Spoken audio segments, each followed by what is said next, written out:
نحمده ونستعينه ونستغفره ونؤمن به ونتوكل عليه ونعوذ بالله من شرور أنفسنا ومن سيئات أعمالنا. من يهده الله فلا مضل له ومن يضلل فلا هادي له،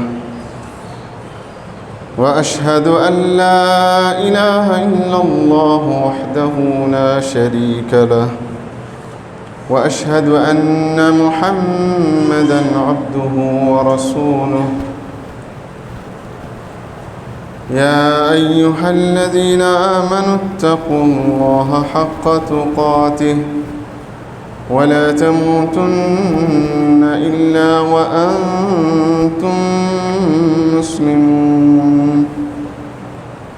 يا أيها الناس اتقوا ربكم الذي خلقكم من نفس واحدة وخلق منها زوجها وبث منهما رجالا كثيرا ونساء، واتقوا الله الذي تساءلون به والأرحام إن الله كان عليكم رقيبا.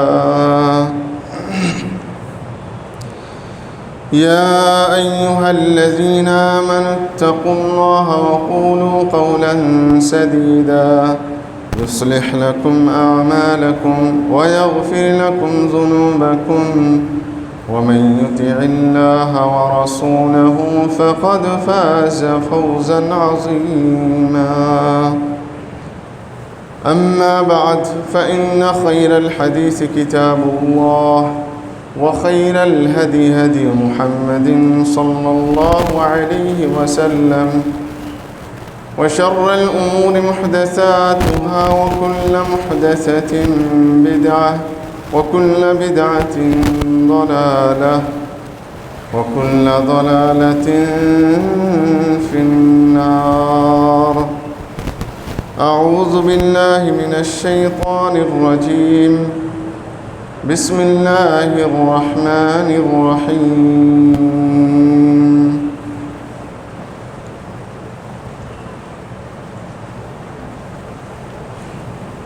وعد الله المنافقين والمنافقات والكفار نار جهنم خالدين فيها هي حسبهم ولعنهم الله ولهم عذاب مقيم. وقال الرسول صلى الله عليه وسلم: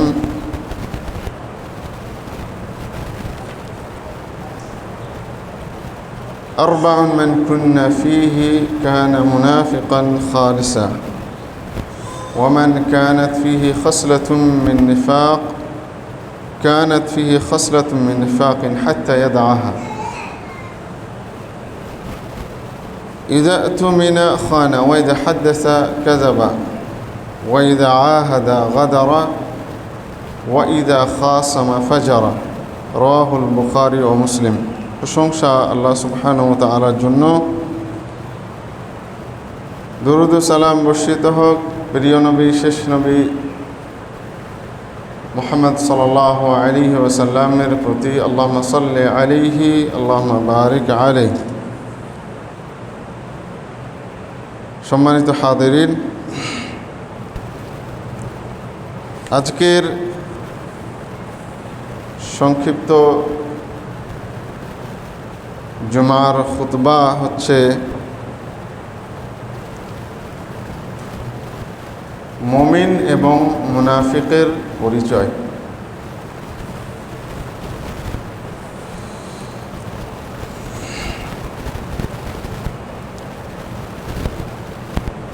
এই বিষয়টি অত্যন্ত গুরুত্বপূর্ণ। আমাদের এই সম্পর্কে জ্ঞান রাখা প্রত্যেকেরই কর্তব্য।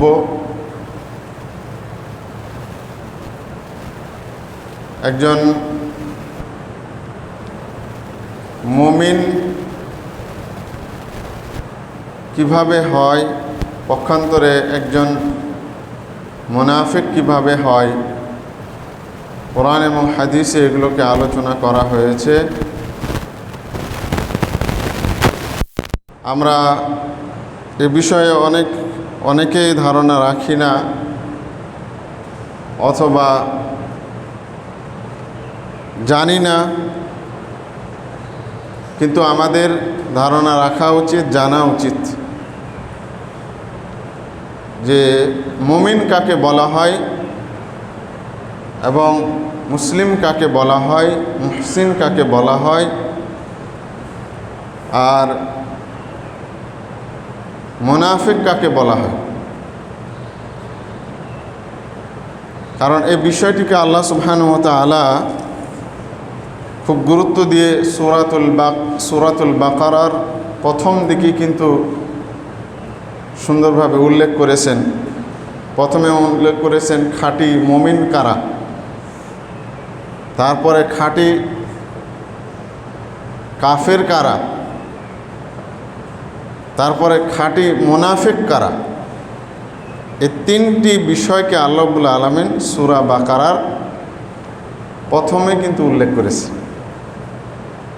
তাহলে বিষয়টি অত্যন্ত গুরুত্বপূর্ণ। আল্লাহ তাআলা বলেছেন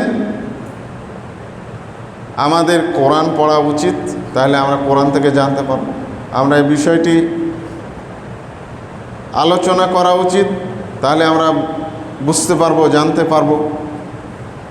এই জন্য আপনাদের সামনে খুব সংক্ষিপ্ত আকারে এই বিষয়টিকে তুলে ধরার চেষ্টা করব ইনশাআল্লাহ। ওয়া তৌফিক ইল্লা বিল্লাহ ওয়া আলাইহি তাওয়াক্কালতু ওয়া ইলাইহি উনীব। প্রিয় দিনী ভাইরা,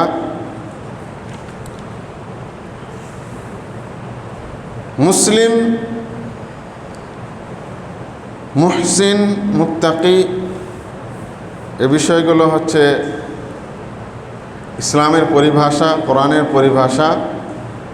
মুসলিম আমরা যদি সংক্ষেপে বলি, মুসলিম হলো ওই ব্যক্তি যে আল্লাহর কাছে আত্মসমর্পণ করেছে। মুসলিম হলো ওই ব্যক্তি যার মধ্যে ঈমান এবং ইসলাম দুটিই রয়েছে। মুসলিম হলো ওই ব্যক্তি যে আল্লাহর ইচ্ছা এবং অনিচ্ছার ক্ষেত্রে নিজেকে সুপুর্দ করেছে, সমর্পণ করেছে, তাকে বলা হয় কি? মুসলিম।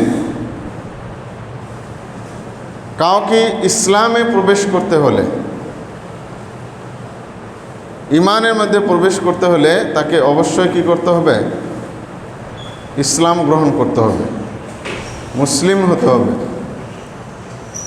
এজন্য ঈমান, ইসলাম এর প্রথম স্তরটাই হচ্ছে কি? ইসলাম বা মুসলিম।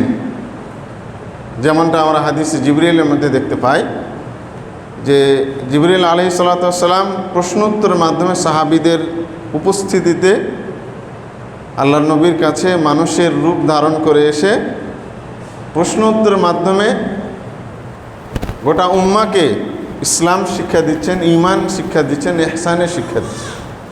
তো ওখানে আমরা যেটা দেখতে পাই, জিবরিল যেটা প্রথমে বলেছিলেন, আখবিরনি ইয়া মুহাম্মদ, আখবিরনি আনিল ইসলাম। মুহাম্মদ, আপনি আমাকে একটু বলুন, আমাকে একটু জানান তো যে ইসলাম কাকে বলা। তখন আল্লাহ নবী সাল্লাল্লাহু আলাইহি ওয়াসাল্লাম বলছিলেন, আল ইসলামু আন তাশহাদা লা ইলাহা ইল্লাল্লাহ।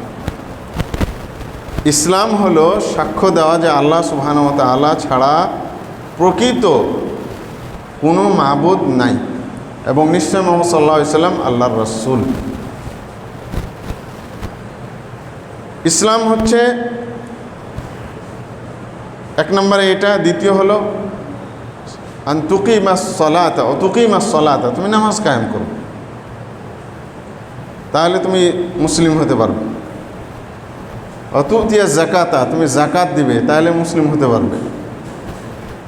ও তাসুমা রমাদান, রমজান মাসের ফরজ সিয়ামকে পালন করবে, তাহলে তুমি মুসলিম হতে পারবে। ও তাহুজ্জাল বাইতা ইন ইসতাতা ইলাইহি সাবিলা, আর তুমি বাইতুল্লাহর হজ আদায় করবে যদি তোমার সামর্থ্য থাকে। তো ইসলাম হলো এই পাঁচটি সমন্বয়। যে ব্যক্তি এই পাঁচটি আদায় করবে তাকে বলা হয় কি? মুসলিম। তো এখানে ইমানের একটা অংশ অটোমেটিকলি চলে এসেছে, অর্থাৎ বিশ্বাস যেটাকে আমরা বলি, পাশাপাশি কি বাহ্যিক আমলের মাধ্যমে। তাহলে ইসলামটা হলো বাহ্যিক আমল, বাহ্যিক আমলের সাথে সংশ্লিষ্ট বিষয়। আর এই কথাটি আল্লাহ রাব্বুল আলামিন সূরা আল হুজরাতের মধ্যে বলছেন 24 নম্বর আয়াতে, ক্বালাতিল আ'রাবু আমান্না, বেদুইনরা বলল যে মুহাম্মদ আমরা ঈমান আনলাম। আল্লাহর নবীকে আল্লাহ শিখিয়ে দিয়েছেন, নবী মুহাম্মদ আপনি বলে দিন, লাম তুমিনু ওয়ালাকিন কুলু আসলামনা, তোমরা এই কথা বলো না যে আমরা ঈমান এনেছি, আগে কি বলবে? আসলামনা, আমরা ইসলাম গ্রহণ করেছি। আগে ঈমান এনেছি এটা বলা যাবে না, কি বলতে হবে? আমরা ইসলাম গ্রহণ করেছি। ওয়ালাম্মা ইয়াদখুলিল ঈমানু ফি কুলুবিকুম, তোমাদের অন্তরে এখনও ঈমান প্রবেশ করেনি, এজন্য আগে বলবা যে আমরা কি করেছি? মুসলমান হয়েছি, মুসলিম হয়েছি। তাহলে এই কোরআনের আয়াত এবং নবী সাল্লাল্লাহু আলাইহি সাল্লামের হাদিসে জিবরিল এটা প্রমাণ করে যে আগে কি করতে হবে? মৌখিক ঘোষণা দিয়ে দ্বীনকে কবুল করতে হবে, আর সেটা হলো কি? মুসলিম হতে হবে, ইসলাম গ্রহণ করতে হবে। তাহলে ঈমান ইসলামের বা দ্বীনের প্রথম যদি স্তর বলি সেটা হলো কি? মুসলিম হতে হবে। তারপরে তার চাইতে উচ্চ স্তরের হলো মুমিন হতে হবে। আগে মুসলিম, তারপরে মুমিন হতে হবে। প্রথমেই যদি কে বলে আমি ঈমান এনেছি, তাহলে ঝামেলা থেকে যেতে পারে। এখান থেকে আরেকটি বিষয় প্রতীয়মান হয় যে ঈমান হলো কথা এবং কাজ। ঈমান হলো কি? কথা এবং কাজের নাম। ঈমান আমরা যেভাবে বলি যে ঈমান হলো বিশ্বাসের নাম, এক কথায় বলে দিই, আসলে এটা না। যদি এটাই হয় তাহলে তো ওই যে কি বলে রাস্তায় ঘুরে বেড়া ফকির, বদমাশ টাইপের লোকগুলো আছে না, ফকির সাজে, পীর সাজে, এক ওয়াক্ত নামাজ নাই কিন্তু বলে আমার ঈমান ঠিক আছে, নামাজ না পড়লে কি হয়েছে? আমার ঈমান যারা নামাজ পড়ে তাদের চাইতে মজবুত আছে, এরকম মিথ্যা দাবি করে না। তাহলে বুঝতে হবে যে আসলে মুমিন না, ও কি মুসলিমও না, কাফের। আগে তার বাস্তবায়ন দিতে হবে যে হ্যাঁ সে মুসলিম, অর্থাৎ তাকে সালাত অবশ্যই কায়েমকারী হতে হবে। কেউ যদি নিজেকে মুমিন মুসলিম দাবি করে তাহলে তাকে কি হতে হবে? সালাত আদায়কারী হতে হবে। এজন্য নামাজ আদায় ছাড়া কেউ নিজেকে মুসলিম দাবি করতে পারে না, মুমিনও দাবি করতে পারে না। আর যদি দাবি করেও তাহলে সেটা হলো তার মিথ্যা দাবি। 5 ওয়াক্ত নামাজ নাই যার, সে তার মধ্যে ঈমান নাই, তার মধ্যে ইসলাম নাই। তো যা হোক, প্রথম স্তরটা হলো মুসলিম হতে হবে। এখন আল্লাহ রাব্বুল আলামিন তো কোরআনুল কারীমের মধ্যে বলে দিয়েছেন ইন্নাদ-দীনা ইনদাল্লাহিল ইসলাম, নিশ্চয় আল্লাহর কাছে একমাত্র গ্রহণযোগ্য দিন হলো ইসলাম।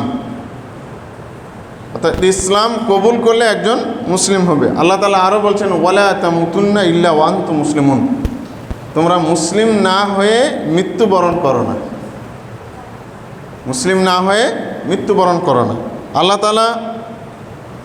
আল্লাহ রাসূল সাল্লাল্লাহু আলাইহি সাল্লাম হাদিসের মধ্যে বলছেন বুনিয়াল ইসলাম আলা খামস, ইসলামের ভিত্তি হলো 5টি জিনিসের উপর।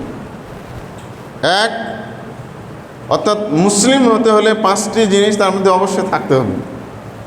এক হলো শাহাদাতু আল্লা ইলাহা ইল্লাল্লাহ, শাহাদাতে আলা খামসিন, শাহাদাতে আল্লা ইলাহা ইল্লাল্লাহ, এই সাক্ষ্য দেওয়া যে আল্লাহ ছাড়া প্রকৃত কোনো ইলাহ নাই, মাবুদ নাই, ওয়া আন্না মুহাম্মাদান রাসূলুল্লাহ, এবং মুহাম্মদ সাল্লাল্লাহু আলাইহি ওয়াসাল্লাম আল্লাহর রাসূল, ওয়া ইকামিস সালাতে, নামাজ কায়েম করা, ওয়া ইতাইজ যাকাতে, যাকাত দেওয়া, অসমে রমাদানা, রমজান মাসে সিয়াম পালন করা, ওয়াল হজ বাইতুল্লাহিল হারাম, বাইতুল্লাহর হজ আদায় করা।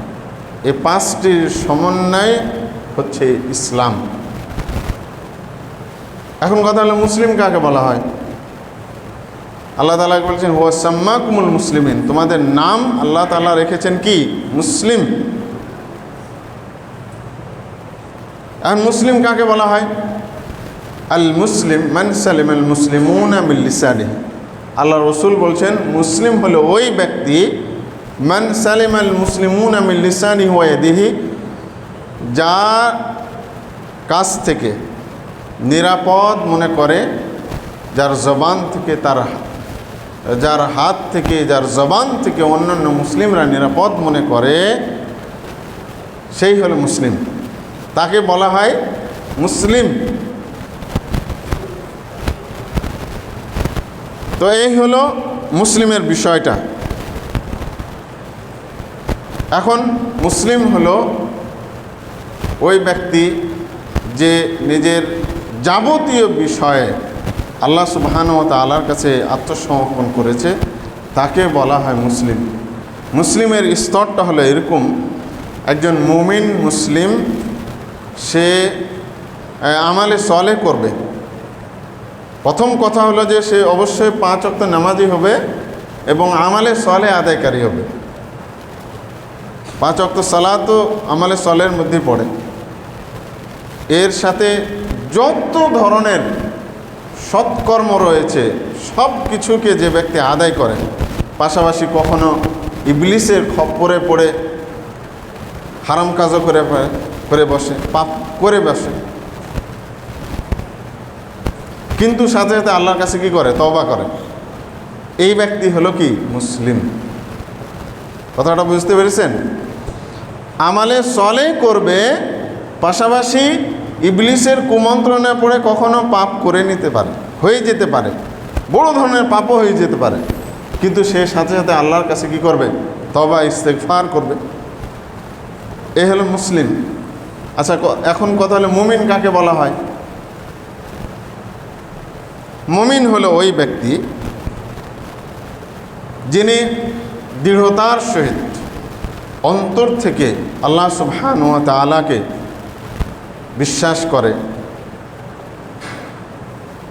ওই ব্যক্তি হলো, ওই ব্যক্তিকে বলা হয় বা ওটাকে বলা হয় ঈমান। এখন ঈমানের সংজ্ঞা বিভিন্নভাবে এসেছে। ঈমানের শাব্দিক অর্থ তাসদিক হয়, অর্থাৎ সত্যায়ন করা, বিশ্বাস করা। আর একটা হলো কি? আনুগত্য করা। বিশ্বাস এবং আনুগত্য দুইটার সমন্বয় কি? ঈমান। যদি শাব্দিক অর্থও করি তারপরও কি? বিশ্বাস সাথে আনুগত্য, অর্থাৎ আল্লাহ এবং আল্লাহ রসুলের আনুগত্য। এই দুইটার শাব্দিক অর্থ যদি আমরা করি তবুও এর অর্থ হচ্ছে কি? এটা নিতে হবে। অর্থাৎ আনুগত্য মানে কি? আমল করা, আল্লাহ এবং আল্লাহ রসুলের নির্দেশ অনুযায়ী আমল করা, যেগুলোতে নিষেধ করেছেন সেগুলো থেকে বিরত থাকা। শাব্দিক অর্থেও এটাকে বলা হয় ঈমান। আর যদি শরঈ অর্থ এটা করি তাহলে এই ব্যাপারে ওলামাদের মধ্যে ইখতিলাফ আছে, মতভেদ আছে। এক একজন এক এক অর্থ করেছেন যে ঈমান কাকে বলা হয়। আর এই কারণে দেখবেন আমাদের দেশে বিভ্রান্তির শেষ নাই। ঈমান হচ্ছে ইমাম মালিক রহমাতুল্লাহ আলাই, ইমাম শাফি, ইমাম আহমদ বিন হাম্বল, 4 জন মহামতি ইমামের নিকটে ঈমানের সংজ্ঞাটা হলো এরকম: ওয়া আত-তাসদীক বিল জানান, অন্তরের বিশ্বাস, ওয়াল ইকরার বিল লিসান, জবান দ্বারা স্বীকৃতি। সুন্নাতটা পড়ে নেন, জবান দ্বারা স্বীকৃতি, ওয়াল আমাল বিল আরকান, এবং বাস্তবে প্র্যাকটিক্যালে আমল করা। এই 3টার সমন্বয় হলো কি? ঈমান। অন্তরে বিশ্বাস, মুখে উচ্চারণ এবং বাস্তবে আমল করা, এর নাম হলো ঈমান, এর নাম হলো মুমিন। ইমান কি হয়? ইয়াজিদু বিত-তাআ ওয়া ইয়ানকুসু বিল মাসিয়া। আমলের মাধ্যমে ইমান বাড়ে, পক্ষান্তরে পাপের মাধ্যমে ইমান কি হয়? কমে। তাহলে বোঝা গেল যে একজন ঈমানদার ব্যক্তি যেমন আল্লাহ সুবহানাহু ওয়া তাআলার আনুগত্যে নিজের জীবনকে কাটাবে, পক্ষান্তরে মাঝে মধ্যে তার মাধ্যমে গুনাহ হতে পারে। আমরা অনেকে ভাবি আমাদের সমাজে এই জিনিসটা খুব জঘন্যভাবে প্রতিষ্ঠিত আছে যে একজন ভালো মানুষ কেমন করে খারাপ কাজ করতে পারে, কিন্তু এটা নয়। তার ঈমান যখন কমে যায় তখন সে কি করে? পাপের সাথে জড়ায়। আল্লাহ নবী সাল্লাল্লাহু আলাইহি ওয়াসাল্লাম বলছেন, মুমিন ব্যক্তি চুরি করতে পারে না, তবে যখন সে চুরি করে তখন আর মুমিন থাকে না। চুরি কাজ থেকে যখন সে বের হয়ে আসে আবার ঈমানটা তার কাছে ফিরে আসে। তেমনিভাবে একজন ব্যভিচারী, মুমিন ব্যভিচারী হতে পারে না, কিন্তু যখন সে ইবলিসের খপ্পরে পড়ে এটার সাথে জড়িয়ে যায় তখন তার কাছে আর ঈমান থাকে না। এটা থেকে যখন সে বের হয়ে আসে তখন আবার তার কাছে ঈমানটা ফিরে আসে। আল্লাহ নবী সাল্লাল্লাহু আলাইহি ওয়াসাল্লাম সহিহ হাদিসের মধ্যে এভাবে ব্যক্ত করেছে যে মুমিন হলে এরকম অবস্থা। তাহলে আল্লাহ নবীর এই হাদিস বলছে যে ঈমান আমলের মাধ্যমে, আনুগত্যের মাধ্যমে, আমলে সলের মাধ্যমে বেড়ে যায়, আবার ঈমানটা কমে যায় পাপের মাধ্যমে, পাপের কারণে। এ ব্যাপারে কোরআনের অনেক দলিল রয়েছে, যেমন সূরাতুল আনফালে ইন্নামাল মুমিনুনা আল্লাযীনা ইযা যুকিরাল্লাহু ওয়াজিলাত কুলুবুহুম ওয়া ইযা তুলিয়াত আলাইহিম আয়াতু যাদাতুহুম ঈমানা। কোরআনে আয়াত যখন তেলাওয়াত করা হয় কোন ঈমানদার ব্যক্তির কাছে, তখন ওর ঈমানটা বহু গুণে বেড়ে যায়, বহু গুণে বেড়ে যায়। এটা আল্লাহর কথা। তারপর আল্লাহ তাআলা আরও বলছেন লিয়াজদাদু ঈমানান মা ঈমানিহিম। আল্লাহ তাআলা বলছেন যে তাদের ঈমান আরও বেড়ে যায়। এইভাবে বিভিন্ন আয়াতে আল্লাহ তাআলা বলেছেন। তাহলে ঈমান কমে এবং বাড়ে, কোরআন এবং হাদিস এটা প্রমাণ করছে। কিন্তু আমাদের সমাজে আরেকটি বিষয় চালু আছে, যেমন ইমাম আবু হানিফা, ওনার কথা হলো যে ঈমান হচ্ছে ওই বিষয়টা যে সত্যায়ন করা যা মুহাম্মদ সাল্লাল্লাহু আলাইহি ওয়াসাল্লাম নিয়ে এসেছে, ওয়াল ইকরারু বিহি, এবং ওটাকে উচ্চারণ করা, মন থেকে বিশ্বাস করা এবং তার স্বীকৃতি দেওয়া, এ পর্যন্ত আছে। এবং হানাফি মাযহাব অনুযায়ী এবং তাদের কথা অনুযায়ী যেটা বোঝা যায় যে ঈমান আমলেরও নাম। ঈমান কি? আমলেরও নাম। তাহলে ঈমান উনাদের কাছেও হচ্ছে অন্তরে বিশ্বাস, মৌখিক স্বীকৃতি এবং কাজের মাধ্যমে বাস্তবায়ন করা।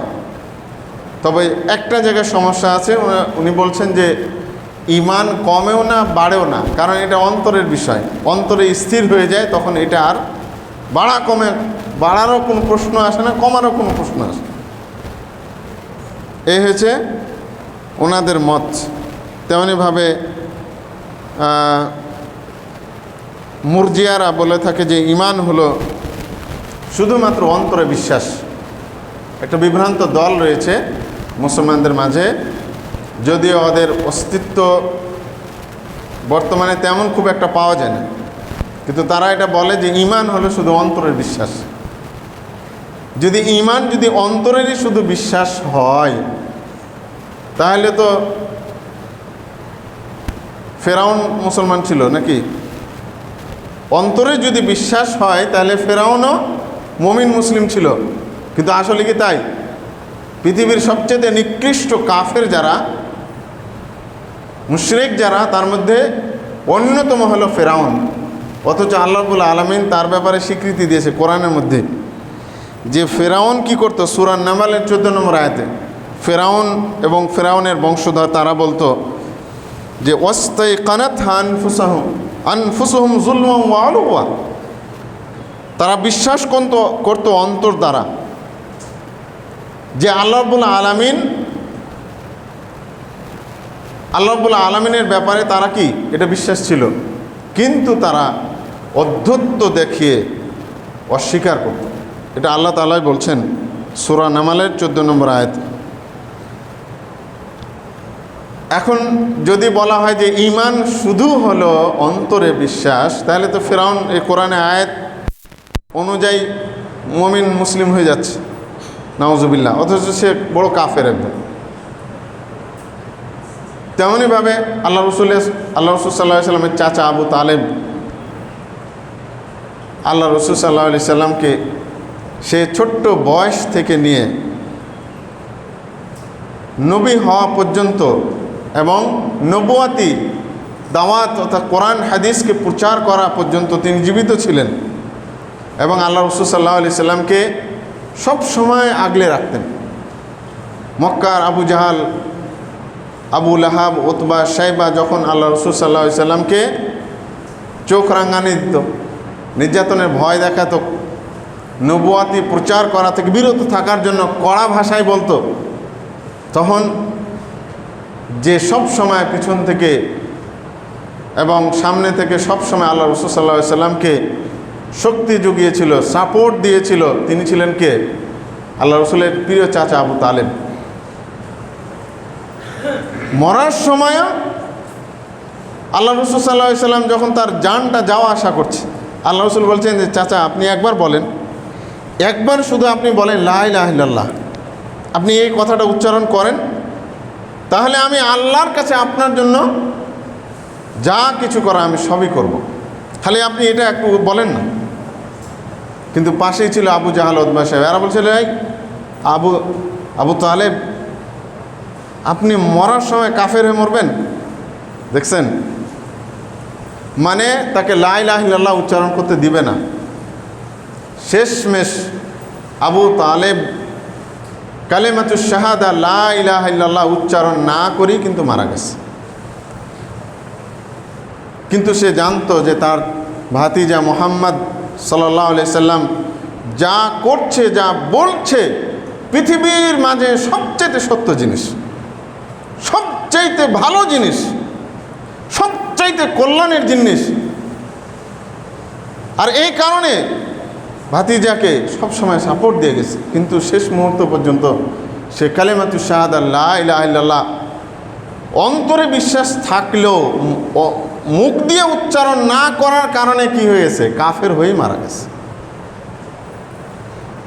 কিয়ামতের দিন আল্লাহ রাব্বুল আলামিন তাকে আগুনের জুতা পরাবেন, আগুনের, এটাই তার শাস্তি, যার ফলে তার মগজগুলো টকবক টকবক করবে, ফুটবে। গরম পানি যেমন ফুটে, ঠিক এরকম তার এই শুধুমাত্র জাহান্নামের আগুনের তাকে জুতা বা ফিতা পরানো হবে, যার ফলে তার মগজগুলো টকবক টকবক করবে। কারণ সে সারা জীবন আল্লাহ রসুলকে ইমানের স্বীকৃতি না দিয়ে হলেও অন্তর থেকে সে স্বীকৃতি দিয়েছিল এবং মুহাম্মদ সাল্লাল্লাহু আলাইহি ওয়াসাল্লামকে ভালোবাসা দিয়েছে। কিন্তু দুর্ভাগ্যের বিষয়, শুধুমাত্র মৌখিক উচ্চারণ না করার কারণে, ইমানের স্বীকৃতি না দেওয়ার কারণে সে কাফের হয়ে মারা গেছে। তাহলে ইমান শুধু অন্তর নয়, মৌখিক স্বীকৃতি দিতে হবে।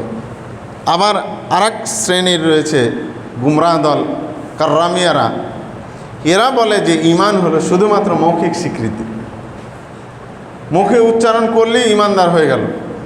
তাহলে তাদের কথা অনুযায়ী বর্তমানে বহু কাফের কিন্তু মুসলিম। দেখবেন বহু হিন্দু আছে লা ইলাহা ইল্লাল্লাহ উচ্চারণ করছে, লা ইলাহা ইল্লাল্লাহ মুহাম্মাদুর রাসূলুল্লাহ অহরহ বলছে। আমাদের বাড়ির পাশে একজন রাখাল ছিল, হিন্দু, ও সকাল বিকাল সব সময় লা ইলাহা ইল্লাল্লাহ বলতো, খেতে গেল বিসমিল্লাহ বলতো, সুবহানাল্লাহ আলহামদুলিল্লাহ বলতো। এরকম তো বহু মুসলমানও আজকাল বলে না। কিন্তু আসলে কি মুখে বলা থেকে মুসলমান হয়ে গেছিল নাকি? না। এটা যদি হয় তাহলে মক্কার মদিনার সবচাইতে বড় মুনাফিক আব্দুল্লাহ ইবনে উবাই ইবনে সালুল এবং তার দলবল সবাই কি মুসলিম? সবাই মুসলমান? আল্লাহ নবী সাল্লাল্লাহু আলাইহি সাল্লামকে এসে বলতো যে মুহাম্মদ, আমি আপনার ওপর ঈমান আনলাম, নাশহাদু আন্নাকা লা রাসূলুল্লাহ, আমরা সাক্ষ্য দিচ্ছি যে আপনি নিশ্চয় আল্লাহ রসুল। মুনাফিকুন একটা সূরাই নাজিল করেছেন আল্লাহ বলে,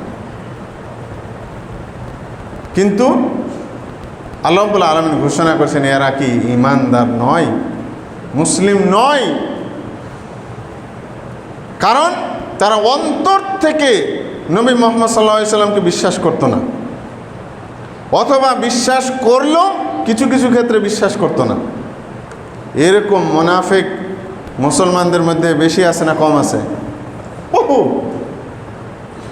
এগুলোই বেশি এখন দেখবেন।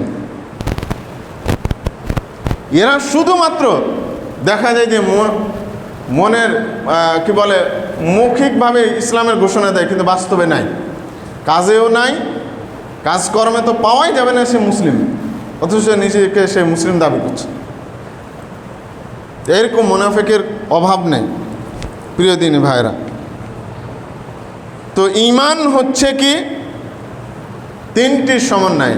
একটা হলো অন্তরে বিশ্বাস, অর্থাৎ কোরআন এবং হাদিসে যা কিছু এসেছে কোনোটার প্রতি সামান্যতম অবিশ্বাস রাখা যাবে না, সামান্যতম দ্বন্দ্ব, সংশয়, সন্দেহ কোনো কিছু রাখা যাবে না, অন্তর থেকেও না। যেমন আজকাল দেখবেন বাংলাদেশের নারীবাদী কিছু মুনাফিক মার্কা মহিলাদেরকে দেখবেন, এরা নাকি নারী বিষয়ক সুপারিশকারী কমিটির লোক। এরা প্রধান উপদেষ্টার কাছে সুপারিশ করেছে কোরআন এবং হাদিস বিরোধী কিছু বিষয়, বলছে যে এগুলোর কারণে, শরীয়ী কারণে আজকে নারীরা বিভিন্ন বৈষম্যের শিকার, নাউজুবিল্লাহ হিজাল। অথচ নামগুলো দেখবেন সবাই কিন্তু মুসলমান। একজনকে দেখলাম ও মাথায় একটা তেনা পরে আছে, মানে মুসলমান প্রমাণের জন্য মাথায় একটা কি তেনা বুঝেন তো, একটা কাপড় পরে আছে, এ নারী সুপারিশ কমিটির মধ্যে। তো এরা হলে আসলে কি মুনাফিক, তা না হলে কোরআনের বিরুদ্ধে, কোরআন আল্লাহ রাব্বুল আলামিন যে আইন দিয়েছেন এর বিরুদ্ধে ওরা সুপারিশ করতে পারে? অসম্ভব, অকল্পনীয়। এবং এটাকে সাপোর্টকারী বাংলাদেশের মানুষের সংখ্যা কোটি কোটি,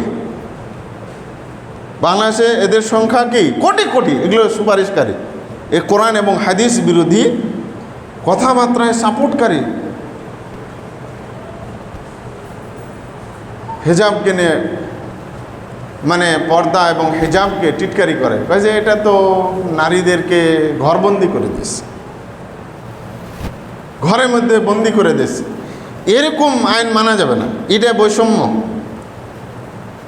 মানে ওরা যেটা চাচ্ছে পুরুষরাকেও বোরকা পরে বাইরে যেতে হবে। এই খপিসগুলো, এই নারীবাদী, এই শয়তান নাস্তিকগুলো, সেকুলারগুলো, এই কুলাঙ্গার মুনাফিকগুলো মনে করে যে নারী পুরুষের সমতা আনতে হবে। মানে কি? তাহলে তো দুটাই এটা করতে হবে। ওরা যদি পর্দা করে, পুরুষকেও পর্দা করতে হবে। ওয়ালাইয়াযুবিল্লাহ, এগুলো হলো মুনাফিক, এগুলো হলো কি প্রকাশ্য মুনাফিক। প্রিয় দিনী ভাইরা, এখন ঈমান হলো অন্তরে বিশ্বাস, মুখে উচ্চারণ এবং আমলের মাধ্যমে বাস্তবায়ন করা। ধরেন সব ঠিক আছে কিন্তু নামাজ পড়ে না, 5 ওয়াক্ত নামাজ পড়ে না, তাহলে তার ঈমান আছে নাকি? ইসলামও নাই, ঈমানও নাই, সে কাফের। 5 ওয়াক্ত যার মধ্যে নাই সে ঈমানদার নয়, সে মুসলিম নয়। কে বলেছেন? মুহাম্মদ সাল্লাল্লাহু আলাইহি ওয়াসাল্লাম। কে বলেছেন? আল্লাহ রাব্বুল আলামিন বলেছেন, ওয়া আকিমুস সালাতা ওয়ালা তাকুনু মিনাল মুশরিকিন। সূরা রুমের মধ্যে আল্লাহ তাআলা বলছেন যে তোমরা নামাজ কায়েম করো, মুশরিকদের অন্তর্ভুক্ত হয় না। তাহলে যারা 5 ওয়াক্ত নামাজকে নিজের জীবনে কায়েম করে না, বাস্তবায়ন করে না, তাদেরকে আল্লাহ তাআলা নিজেই বলছেন কি? এরা হলো মুশরিক, এরা হলো মুশরিক, এরা মুসলিম মুমিন নয়। এই জন্য কোনো 5 ওয়াক্ত বেনামাজি ব্যক্তি যদি মৃত্যুবরণ করে, ইসলামের শরীর পদ্ধতি হলো একে যেমন একটা কুকুর মারা গেলে যেমন তাকে মাটি চাপা দিয়ে দিতে হয়, পক্ষান্তরে ঠিক একজন বেনামাজি যদি কোনো সমাজের, এই মুসলিম সমাজে থাকা কোনো বেনামাজি ব্যক্তি যদি মারা যায়, ঈমান এবং ইসলামের সংজ্ঞা কোরআন এবং হাদিস অনুযায়ী হচ্ছে ওই ব্যক্তি হলো ঠিক কুকুরের মতো। তার নামাজে জানাজা নাই, তার দাফন গোসল নাই, তার কাফন নাই, তাকে ডাইরেক্ট মাটি খুঁড়ে চাপা দিয়ে দিতে হবে। তাকে মুসলমানের কবরস্থানে কবর দেওয়াও ইসলামে নিষিদ্ধ। প্রিয় দিনী ভাইরা, এই হচ্ছে অবস্থা। আমরা মুমিন মুসলিম কাউকে বুঝি না তো। আমরা মুমিন মুসলিম বুঝি কি সামাজিক নিয়ম অনুযায়ী, ভৌগোলিক নিয়ম অনুযায়ী, বাংলাদেশের এনআইডি কার্ড অনুযায়ী। ন্যাশনাল আইডি কার্ডে লেখা থাকে না 5 ওয়াক্ত নামাজ পড়ে না, কিন্তু লেখা আছে কি তার ধর্ম ইসলাম, মানে সে মুসলিম। তো এটা হলো ভৌগোলিক মুসলমান, কিন্তু কোরআন এবং হাদিস অনুযায়ী সে মুসলিম মুমিন কোনোটাই না, সে ব্যক্তি কি কাফের মুশরিক। আল্লাহ রসুল কি বলেছেন, একজন হিন্দু, একজন মুশরিক আর একজন মুমিন ব্যক্তির মধ্যে পার্থক্য যে ইবাদতটি সেটি বা আমলটি সেটি হলো কি আসসালাহ, নামাজ। আর কোনো ইবাদতের কথা কিন্তু আল্লাহ নবী বলেননি। কথাটা বুঝেছেন? স্পষ্ট করে আল্লাহ নবী সাল্লাল্লাহু আলাইহি সাল্লাম আর কোনো ইবাদতের কথা বলেননি যে এই ইবাদতটা নামাজ ছাড়া অন্য কোনো ইবাদত আল্লাহ নবী এভাবে বলেননি যে ওই ইবাদতটা একজন মুশরিক, কাফের আর মুসলমানের মধ্যে পার্থক্য তৈরি করে। কথাটা বুঝেছেন? তাহলে মুসলিম আর মুমিন কাকে বলা হয় এবার বুঝতে পারছেন তো? এই সংজ্ঞা হলো কোরআন এবং হাদিস অনুযায়ী। দুর্ভাগ্যের বিষয়, আমরা ভৌগোলিক মুসলমানে বিশ্বাস। এই জন্য ভূগোলবিদদের কাছে সারা পৃথিবী জুড়ে মুসলমানের সংখ্যা প্রায় 200 কোটি, প্রায় 200 কোটি। আর বাংলাদেশের ভূগোলবিদদের কাছে, জনশুমারিদের কাছে, আদমশুমারিদের কাছে মুসলমানের সংখ্যা হলো 90 বা 92%। কথাটা বুঝেছেন? 90, এই সর্বশেষ যেটা জরিপ মনে 92% হলো মুসলমান। চিন্তা করেছেন? তো এটা হলো আমাদের কি ভূগোলবিদদের কাছে, আর কোরআন এবং হাদিসের কাছে মুমিন মুসলিমের সংজ্ঞা। বুঝতে পেরেছেন তো? আল্লাহু আকবার। আমরা বুঝি না, আমরা জানি না, এই জন্য আমাদের সমাজে দেখবেন এরকম মুসলিম আর মুমিনের অভাব নাই, ঘরে ঘরে। যেই শুধুমাত্র জুম্মার নামাজ পড়ে আর বলে আমি মুসলমান, ভালো মুসলমান, ও জানতেন না আবার কি ভালো মুসলমান দাবি। আস্তাগফিরুল্লাহ ওয়াল ইয়াদু বিল্লাহ। এরকম মুসলমান, এরকম মুমিন থেকে আল্লাহ পানা চাইছেন, রাসূল পানা চায়, এবং এই উম্মার যারা রাহবার, যারা কোরআন এবং হাদিসে কথা বলে তারাও পানা চায়।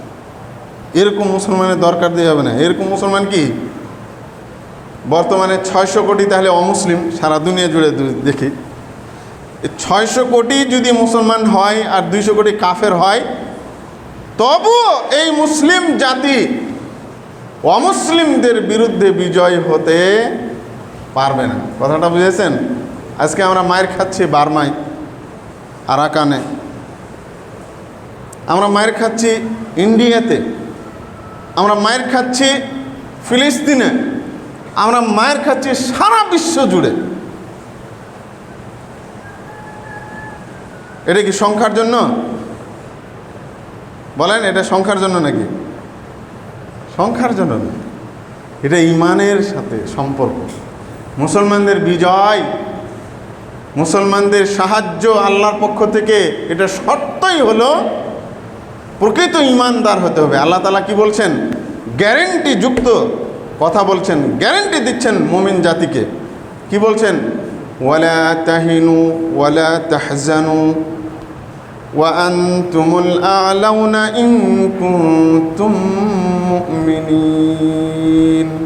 আল্লাহ তাআলা গ্যারেন্টি দিচ্ছে, ওয়ালা তাহিনু, তোমরা হীনবল হইও না, শক্তিহীন নিজেদেরকে মনে করিও না, দুর্বল ভাবিও না।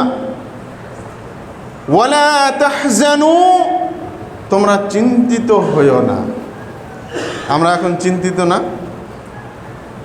আমরা এখন দুর্বল না, নিজেদেরকে মনে করছি না। আল্লাহ তাআলা শর্ত দিয়েছেন, ওয়া আনতুমুল আ'লাউনা, তোমরাই হবে শ্রেষ্ঠ, তোমরাই হবে সারা দুনিয়াকে নেতৃত্ব দানকারী, ইন কুনতুম মুমিনিন, যদি তোমরা মুমিন হও।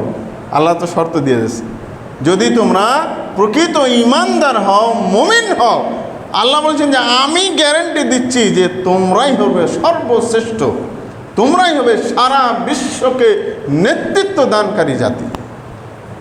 এটা আল্লাহর ওয়াদা। আল্লাহ এবং আল্লাহ এই ওয়াদা বাস্তবায়ন করেছেন না?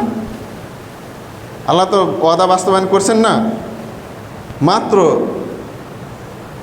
1 লক্ষ থেকে 1.5 লক্ষ মুসলমান ছিল।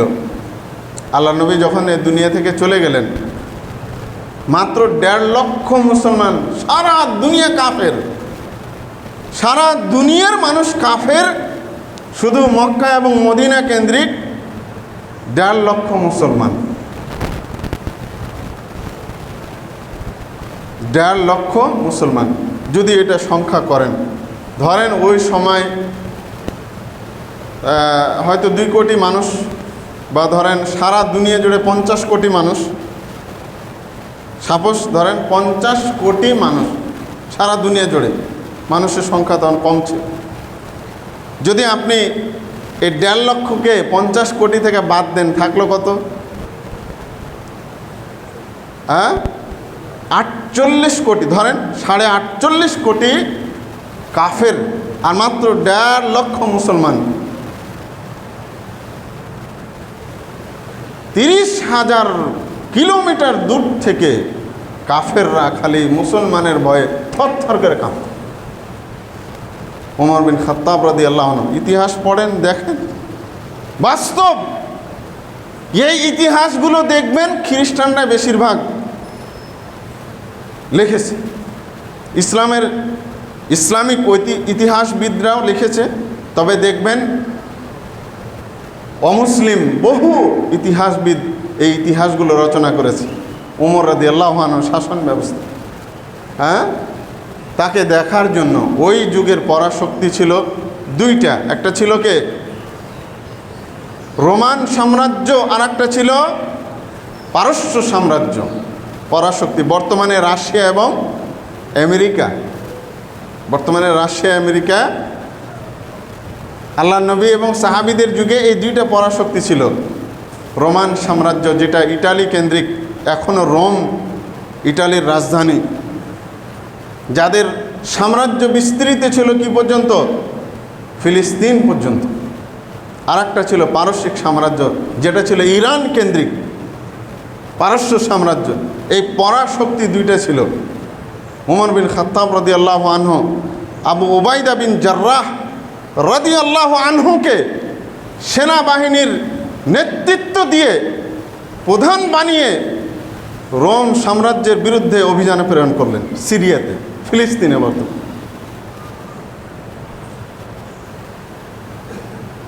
যেখানে যুদ্ধ সেখানে মুসলিমরা জয়। আর খ্রিস্টান সাম্রাজ্য, যে রোমান সাম্রাজ্য, এরা পরাজিত, খালি পরাজয় আর পরাজয়। তোরা চিন্তা করলো যে কি ব্যাপার, এদের সংখ্যা কম, এদের অস্ত্র কম, তো কি ব্যাপার, আমরা খালি পরাজিত হচ্ছি কেন এদের কাছে? দেখো তো এদেরকে কারা নেতৃত্ব দিচ্ছে, কে? খোঁজ নেওয়ার জন্য পাঠিয়েছে মদিনায়। রোমান সাম্রাজ্যের বিশেষ দূত গেছে মুসলমানদের শাসককে দেখার জন্য, মুসলমানদের শাসককে দেখার। দেখো তো সে কোন এর মধ্যে থাকে, সিংহাসনে থাকে, যে এত তার প্রতাপ, এত তার শক্তি, অল্প সংখ্যক সেনাবাহিনী প্রেরণ করে আমাদের সাম্রাজ্যগুলোকে একের পর এক দখল করে নিচ্ছে। মানে দেখো তো, খোঁজ নিয়ে যায়, দেখতেছে, বলছে যে মদিনায় ঘুরতেছে, আর বলছে তোমাদের বাদশাহ কোথায়? বলছে যে আমাদের কোনো বাদশাহ নাই, আমাদের একজন নেতা আছেন, খলিফা আছেন, আমাদের কোনো বাদশাহ নাই। তো ওনার রাজপ্রাসাদ কোনটা? বলছে রাজপ্রাসাদও নাই, আমাদের রাজাও নাই, রাজপ্রাসাদও নাই, তবে একজন খলিফা আছেন, নেতা রয়েছেন। বলছে তাকে আমি একটু খুঁজছি, তার সাথে আমার দেখা করতে। বলছে ওই যে দেখতে পাচ্ছ না, খেজুর গাছের নিচে কিছু ঘাস বালিশ বানিয়ে বালুর উপর শুয়ে আছে, উনি হলেন আমাদের নেতা, উনি হলেন খলিফা।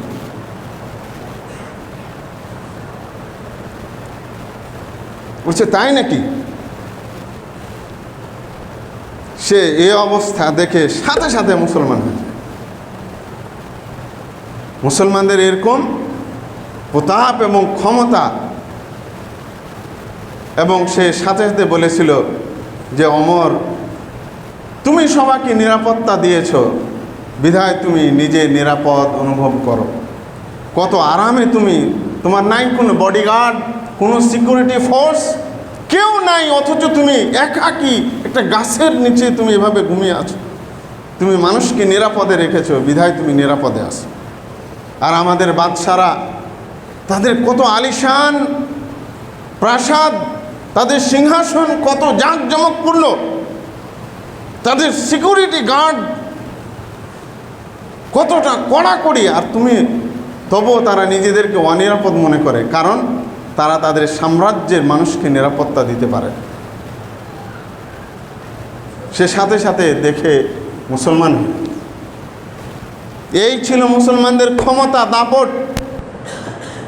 যারা ছিল প্রকৃতপক্ষে ইমানদার, প্রকৃতপক্ষে মুমিন মুসলিম, যাদের পাওয়ারের কাছে, যাদের ক্ষমতার কাছে সারা বিশ্বের পাওয়ার, সারা বিশ্বের ক্ষমতা মাথা নত করেছিল।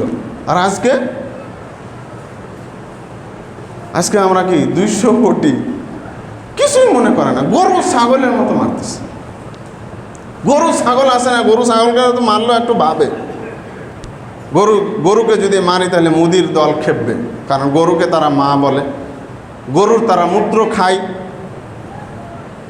গরুকে মারলেও তারা 10 বার ভাবে, কিন্তু মুসলমানকে মারতে, হত্যা করতে একটুকু দ্বিধাবোধ করে না। কারণ মুসলমানদের এখন ওই ঈমান নাই, ওই ইসলাম নাই।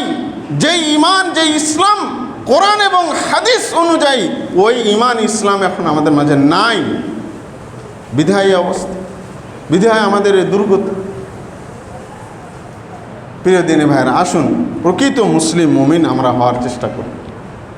শুধু এনআইডি কার্ড, সমাজ আমাকে মুসলিম বলছে, এনআইডি কার্ডে লেখা আছে মুসলিম, ইসলাম ধর্ম, এই অনুযায়ী নিজেকে মুসলিম দাবি না করি।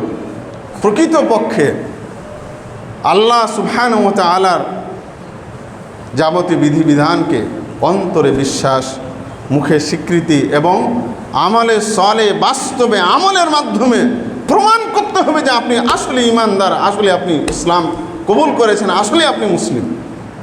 5 ওয়াক্ত নামাজ নাই, ওই ব্যক্তি কেমনে মুসলিম? কেমনে?